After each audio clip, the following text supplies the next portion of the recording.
અને સાથે સાથે જે નાની બાળકી જે છે એ નાની બાળકી એના મા સાથે 16 દિવસની બાળકી જેલમાં ગઈ છે, એની મા સાથે જવું પડ્યું છે.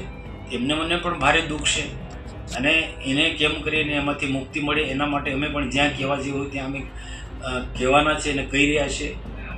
પણ આજે ખરેખર એના માટે પણ જે તે સમયે એને ધ્યાન પર લાવવું જોઈતું હતું કોર્ટનું, તે લાવ્યા જ નથી. ચૈતર વસાવા, તેમના પત્ની અને બીજા 9 જેટલા લોકો અત્યારે હાલ જેલની અંદર બંધ છે. ડેડિયાપાડામાં આવતીકાલે એક મોટી સભા થવાની છે. આમ આદમી પાર્ટીના નેતાઓ પણ ડેડિયાપાડામાં છે. ત્યારે હવે આ જ સમગ્ર મામલે નિવેદન સામે આવ્યું છે મનસુખ વસાવાનું. ક્યાંક મનસુખ વસાવાએ સીધા જ આક્ષેપ અહીંયા આમ આદમી પાર્ટી ઉપર પણ મૂક્યા છે. આખો આ મામલો શું છે, મનસુખ વસાવાનું શું કહેવું છે, તેની વાત આ વિડીયોમાં. નમસ્કાર, હું હંસિની અને તમે જોઈ રહ્યા છો નિર્ભય ન્યૂઝ. એક તરફ મનસુખ વસાવા અને ચૈતર વસાવા એકબીજા ઉપર અવારનવાર આક્ષેપો મૂકતા હોય છે અને આદિવાસી રાજનીતિની વાત કરવામાં આવે તો સૌથી પહેલા આ બે ચહેરા જ યાદ આવે. એક ચહેરો આમ આદમી પાર્ટીમાં અને બીજો ચહેરો ભારતીય જનતા પાર્ટીના દિગ્ગજ નેતા.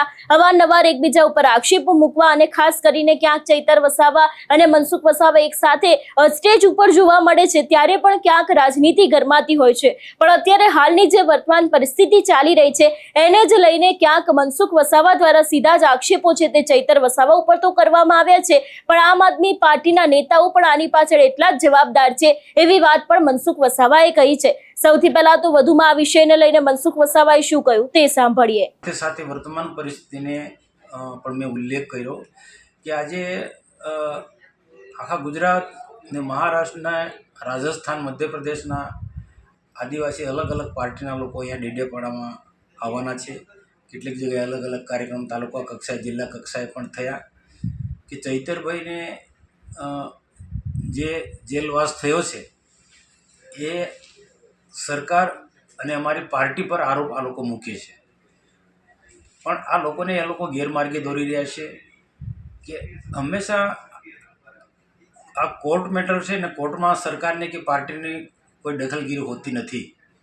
અને જે વ્યક્તિ સાથે જે ઘટના ઘટી હોય એ વ્યક્તિઓએ ફરિયાદ આપી હોય, દાખલા કે જંગલ ખાતાના જે અધિકારી સાથે જે ઘટના ઘટી, જે ચૈતરભાઈ સાથે મારામારી થઈ, તો ફોરેસ્ટના અધિકારીએ ફરિયાદ આપી ને ફરિયાદના આધારે એ એમની સામે જે કાયદાકીય રીતે પછી એક આખો મામલો કોર્ટમાં ચાલ્યો. એ રીતના બીજી 2-4 જે અલગ અલગ પ્રકારની જે ફરિયાદો છે, આ બધી ફરિયાદોનો આખો કોર્ટની અંદર આખો મામલો ચાલી રહ્યો હતો. જ્યારે આખો અલગ તારીખ પર તારીખ પડતી હતી ત્યારે એ જે તે સમયે આજે એમના વકીલોએ જેટલું ધ્યાન આપવું જોઈએ તેટલું ના આપ્યું. અને સાથે સાથે મેં આજે એ પણ વાત કરી કે ઈશુદાન ગઢવી હોય કે પછી ગોપાલ ઇટાલિયા હોય, આ બધા વિદ્વાન માણસો છે, તો એમના ધારાસભ્યની સામે આટલી બધી ગંભીર પ્રકારની ફરિયાદો છે, તો કોર્ટમાં જે આખી કાર્યવાહી ચાલતી હતી તે વખતે કોઈ એના બચાવમાં કોઈ ચિંતા ના કરી. અને સાથે સાથે જે નાની બાળકી જે છે એ નાની બાળકી એના મા સાથે 16 દિવસની બાળકી જેલમાં ગઈ છે, એની મા સાથે જવું પડ્યું છે. એમને મને પણ ભારે દુઃખ છે અને એને કેમ કરીને એમાંથી મુક્તિ મળે એના માટે અમે પણ જ્યાં કહેવા જેવું હોય ત્યાં અમે કહેવાના છે અને કહી રહ્યા છે. પણ આજે ખરેખર એના માટે પણ જે તે સમયે એને ધ્યાન પર લાવવું જોઈતું હતું કોર્ટનું, તે લાવ્યા જ નથી. આખું જે તે સમયે જે બેન એ પ્રેગ્નન્ટ હતા, જે બાળકી 15-16 દિવસની છે, એ જ્યારે એ બેન પ્રેગ્નન્ટ હતા તો એ વખતે કોર્ટના ધ્યાન પર એ લાવ્યા જ નથી. આ તો બાળક જન્મ્યા પછી ને જજમેન્ટના દિવસે ત્યાં લઈ જાય છે. તો આ ખરેખર એમની કાંક ને કાંક એ મૂર્ખામી ગણાય.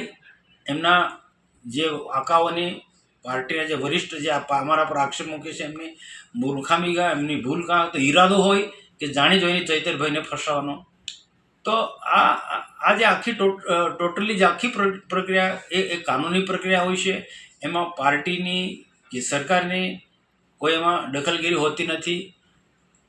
અને લોકશાહી દેશની અંદર કાનૂની પ્રક્રિયામાં કોઈ સરકાર દખલગીરી ના કરે એ જગજાહેર છે.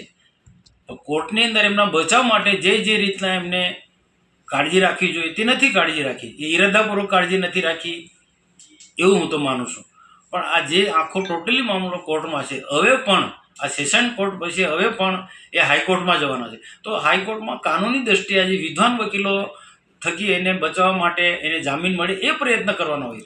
બાળકીને જલ્દીમાં જલ્દી જેલમાંથી મુક્ત એની મા સાથે મુક્ત કરાય એના માટે એમને એ કાનૂની પ્રક્રિયામાં કોઈક પણ રીતના વિદ્વાનો અભિપ્રાય લઈને એના માટે પ્રયત્નો કરવા જોઈએ કે શક્તિ પ્રદર્શન કરવાના કે પછી 3-4 રાજ્યોના આ લોકોને ભેગા કરવાના અને સરકાર પર ભાજપ પર માસલા ધોવાના એ યોગ્ય નથી. એ તો પોતાની પાર્ટીને આમ આદમી પાર્ટીને મજબૂત બનાવવા માટેના પ્રયત્નો છે. અને બીજા જે સંસદ સભ્ય રાજસ્થાનથી આવે છે, અમારા તો મિત્ર છે બાપ પાર્ટીના, ભારતીય ટ્રાઇબલ પાર્ટીના જે સંસદ સભ્ય છે, એ એની પાર્ટીને આમ આદમી પાર્ટીને ગુજરાતમાં મજબૂત બનાવવું છે, એનો વ્યાપ વધારો છે. એ પોતાના બધાના ઈરાદા સાથે કોઈ ચૈતર માટે કે આદિવાસી માટે કોઈને લાગણી નથી. એ બધા એમના સ્વાર્થ માટે બધા ડેડિયાપાડામાં આવી રહ્યા છે અને આદિવાસી સમાજને ગેરમાર્ગે દોરી રહ્યા છે. આજે તમે ઇતિહાસ જોજો કોર્ટ કચેરીના, ન્યાય લઈને ના ચાલતો હોય ત્યાં કોઈ દલીલોના આધારે ન્યાય મેળવી શકાય. કોઈ શક્તિ પ્રદર્શન કે કોઈ સરકારને કોઈ પાર્ટીને ગાળો દેવાથી નહીં. આવું કરવાથી ઉલટો ચૈતરભાઈના વિરુદ્ધનું આખું બધું જવાનું છે, એને નુકસાન થવાનું છે. તો મારી તો અપીલ છે આદિવાસી સમાજને અને કે આવા બધા લોકો જે મતલબી અને સ્ટન્ટ કરનાર લોકોથી કાળજી રાખીએ.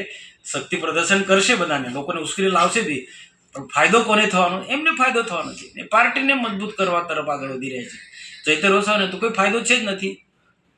હું તો હજુ પણ અપીલ કરું છું કે કાનૂની પ્રક્રિયામાં વિશ્વાસ રાખો, કોર્ટ કચેરી પર વિશ્વાસ રાખો, ન્યાયાલયો પર વિશ્વાસ રાખો અને એમાંથી કેમ કરીને પોતાના માણસોને બચાવી શકાય એ રીતના મંથન કરો. એ આજે અમારા કાર્યકર્તાને પણ વાત કરી કે કોઈક આખી ટોટલી પ્રક્રિયા આ પ્રકારની છે, આ ખોટો અપપ્રચાર કરે છે, એનાથી કોઈ આપણા કાર્યકર્તા આવે ના. અને જ્યાં પણ જેને જે કહેવું હોય ત્યાં સાચી વાત મૂકો ભાઈ.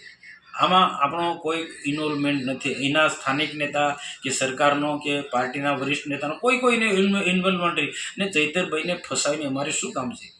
ચૈતરભાઈને ફસાવીને તો શું કામ? ચૈતરભાઈ તો એવું સ્ટેટમેન્ટ આપ્યું છે, મારા સરકારમાં બેઠેલા બધા મુખ્યમંત્રી, નાયબ મુખ્યમંત્રી, નરેશ પટેલથી માંડી વનમંત્રી, બધા લોકો સાથે મારા સારા સંબંધ છે અને એમની સાથે હું બધા કામ માટે હું જઉં છું, મારા કામ પણ થાય. એમની એવી વાતો કરી છે. અને મારી સાથે પણ ઘણી જગ્યાએ સરકારી મિટિંગ હોય કે કોઈ પણ સરકારી કાર્યક્રમમાં અમે સાથે એક મંચ પર બેઠા છે અને સાથે રહીને ઉમરાણ તો સાથે જમ્યા છે. એટલે અમારા માટે એવું કહેશું ને તો અમારામાં ચૈતરભાઈ છે વૈમનસ્ય ઊભું કરવા માટે આ આમ આદમી પાર્ટીના કેટલાક નેતાઓ આ પ્રકારનું કૃત્ય રહે છે. મારો તો સીધો આક્ષેપ છે કે એમને કદાચ શંકા છે કે ચૈતરભાઈ ભાજપમાં જતો રહેશે. અગાઉ પણ 1 વર્ષ પહેલાં પણ આ પ્રકારનું એમને કર્યું હતું કે પ્રદેશના કેટલાક નેતાઓ પાર્ટીના સરકારના મંત્રીઓ સાથે એક નાની મોટી મિટિંગો કરીએ છીએ.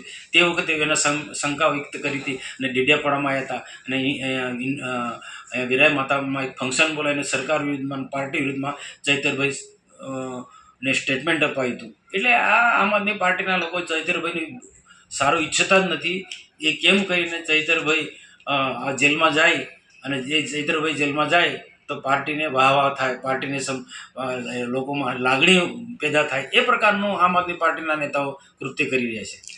એટલે એક તરફ અત્યારે હાલ જ્યારે રાજનીતિ ગરમાઈ રહી છે, ડેડિયાપાડામાં આવતીકાલે એક મોટો કાર્યક્રમ થવાનો છે, ત્યારે હવે આગામી સમયમાં જોવાનું એ પણ રહેશે કે આની રાજનીતિની અંદર કેટલી અસર થાય છે. આ વિષયને લઈને તમારો શું અભિપ્રાય છે અમને કમેન્ટ કરીને ચોક્કસથી જણાવજો. તેની સાથે અમારી ચેનલ નિર્ભય ન્યૂઝને લાઇક, શેર અને સબસ્ક્રાઇબ કરવાનું ભૂલશો નહીં. નમસ્કાર.